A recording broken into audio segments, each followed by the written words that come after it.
Parole d'expert reçoit Dr Yu Gagnan qui nous parle de la culture du gombo. Cette émission vous est offerte par Astol, le spécialiste des engrais solubles, granulés et foliaires de meilleure qualité au Sénégal. Bonjour chers amis agriculteurs. Donc je viens aujourd'hui vous parler un peu de la culture du gombo. La campagne a débuté, c'est une culture très lucrative, donc on peut faire dans tout le pays. Néanmoins, c'est une culture qui n'aime pas trop la fraîcheur, mais on peut quand même avoir quelques rendements avec des prix un peu élevés pour pouvoir s'en sortir. Si on a de l'eau, donc c'est une culture qui est consommée dans tout le pays. Et c'est une culture qui est très prisée. Mais l'essentiel, c'est qu'il faut essayer de faire ça et de ne pas récolter des fruits qui sont un peu lignifiés. Parce qu'à ce moment-là, c'est un légume qui n'est pas très bien agréable à consommer. Donc il faut qu'on récolte des fruits qui sont frais et qui ne sont pas lignifiés. Voilà. C'est une plante qui a une consistance mucilagineuse, donc qui peut avoir une hauteur très élevée de 1,50 m à 2 m. La multiplication se fait par semis, donc il faut semer en poquet. Il faut semer en poquet, des poquets qui sont distancés de 40 cm environ. Et puis entre les lignes, il faut laisser 1 mètre. Comme ça, après 3 semaines après semis, il faudra venir faire ce qu'on appelle un démariage. Enlever les plants qui ont germé et laisser seulement un seul, le mieux placé. Donc c'est celui-là qui va continuer son développement et qui va donner les rendements. Donc après le démariage, tout de suite après, il faut faire une irrigation pour que les plants choisis soient mieux implantés pour continuer un peu le développement de la plante. Aussi, on demande d'avoir au moins 3 à 5 kg à l'hectare, de kilogrammes de semences à l'hectare, mais je pense que 3 kg ça suffira largement.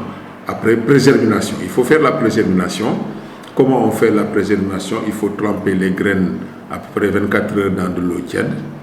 Et puis le lendemain, il faudra venir semer des graines qui sont gorgées d'eau. Et à ce moment-là, la germination, au lieu de durer une semaine, va durer certainement 5 jours à peu près. Et puis voilà, donc il faut savoir que quand vous trempez les graines, obligatoirement le lendemain, ou bien au plus tard le surlendemain, il faut semer. Sinon les graines vont se détériorer.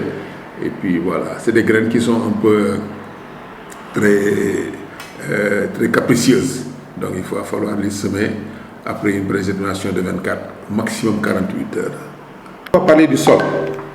Le sol, il faut que le sol soit profond, bien drainant, parce que la racine du gombo, elle est pivotante.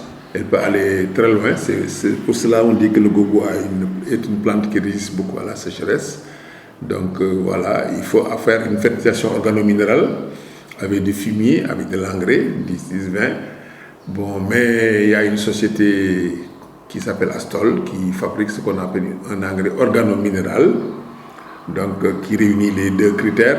Et puis, vous pouvez l'utiliser aussi à raison de 300 kg par hectare, suivi d'un offsetage, suivi d'un labour, donc de faire les travaux de finalisation avant le semis.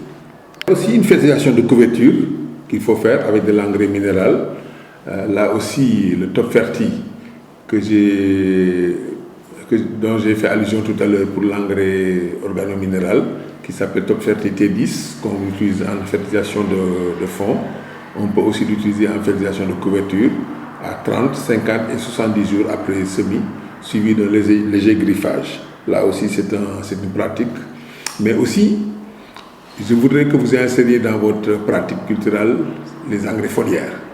Les engrais foliaires, c'est une pratique très intéressante qui peut augmenter la vigueur des plants, qui peut aussi augmenter les rendements. Et quand on augmente la vigueur des plants, on a des plants plus vigoureux qui résistent mieux à l'invasion des ravageurs et des maladies. Donc là aussi, c'est extrêmement important pour la pratique culturelle. Donc les engrais foliaires, aminolifs, et pratiqués aussi toujours par la société Astol, donc donnent de très bons résultats. Donc en fertilisation d'entretien Donc vous pouvez utiliser ça en même temps même que les traitements phytosanitaires. Donc voilà. Maintenant pour ce qui est des variétés. Les variétés, il y a donc deux types. On peut faire une campagne à partir du mois d'octobre.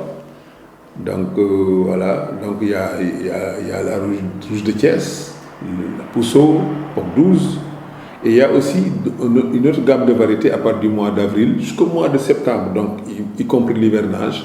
Là aussi, il y a Pousseau, POC 12, Clemson, rouge de Thiès, Volta, Loli, Lima, F1, Indiana, mais la liste n'est pas exhaustive. Là aussi, vraiment, vous pouvez utiliser des variétés, mais sachez que les cultures de contre-saison, donc hors hivernage, donnent plus d'argent, plus de recettes. Donc c'est ce qu'on appelle les cultures de contre-saison. Vraiment, vous pouvez le faire. Si vous avez donc une source d'irrigation, vous pouvez le faire et c'est très, très, très lucratif. Pour les récoltes et rendements, la durée du cycle est de 125 à 160 jours après semis. Cette récolte débute à peu près à 50-65 jours après semis. On obtient des rendements de 15 à 30 tonnes par hectare. Les rendements les plus faibles sont obtenus en saison fraîche. Mais là, à ce moment-là, on a des prix de vente qui sont beaucoup plus élevés. C'est là où on se rattrape. Donc, en plus, sachez que le gombo, c'est une culture, c'est une denrée qui se conserve. Pas se conserve, ça se conserve difficilement à l'état frais, mais il est possible de faire des transformations avec des rondelles au soleil, avec des fours solaires et tout ça, et aussi fabriquer de la poudre de gombo. Les ennemis. Donc, les ennemis, si vous ne prenez pas des dispositifs, des mesures prophylactiques contre les ennemis, vous pouvez ne rien récolter ou bien récolter avec beaucoup de pertes. Il y a les insectes, comme les chenilles, qui mangent les feuilles de gombo, qui mangent les plantules, les jacides, qui sont des piqueurs suceurs, les altises, qui sont des insectes coléoptères de couleur un peu rougeâtre, brunâtre, qui mangent aussi les feuilles, les cétoines, comme on appelle grangal en wolof, aussi qui sont des coléoptères qui mangent les feuilles, les tiges, les fleurs, etc. Et même les capsules, les jeunes capsules. Donc voilà aussi. Les pucerons, qui sont des piqueurs suceurs aussi très dangereux. La mouche blanche, le Bemisia tabaci, le Bemisia tabaci, qui non seulement est un piqueur suceur, mais aussi est un vecteur de virus. Il y a aussi les punaises qui sont des piqueurs suceurs qui sont là, qui sont reconnaissables au triangle qui se trouve sur son dos, etc. Maintenant, pour lutter contre les insectes, il y a tout ce qui est Lambdacia lutrine, Acetamipride, les malachions, les prophonophos, les lanates, etc. Donc la liste est très longue. On peut les utiliser par alternance pour éviter les phénomènes d'accoutumance. Là aussi, c'est extrêmement important. Comme pour les maladies, il y a tout ce qui est hyprodione, mancozeb, l'oxychlorure de cuivre, l'azostrobine, etc., l'anthracol. Donc la liste aussi, elle n'est pas exhaustive. On peut les utiliser pour lutter contre les maladies fongiques. Les nématodes qui sont là, c'est pour cela qu'il faut tout faire pour appliquer la rotation culturelle sur les parcelles. Donc utilisation sinon aussi si on ne peut pas, il y a l'utilisation de nématicides comme les toprophos, etc., le phénamifos, etc., qui sont des nématicides très efficaces pour lutter contre les nématodes du sol. Je parlais un peu du cycle, mais il y a aussi les rendements qui sont très élevés, qui peuvent aller jusqu'à un rendement moins de 15 à 30 tonnes hectares. Les rendements les plus faibles sont obtenus en période fraîche. Donc là aussi, il faut le savoir. Mais à ce moment, les prix de vente sont très, très, très, très élevés. Et puis voilà. Donc voilà un peu en résumé ce que j'ai voulu dire sur la culture du gombo au Sénégal. Merci de votre attention.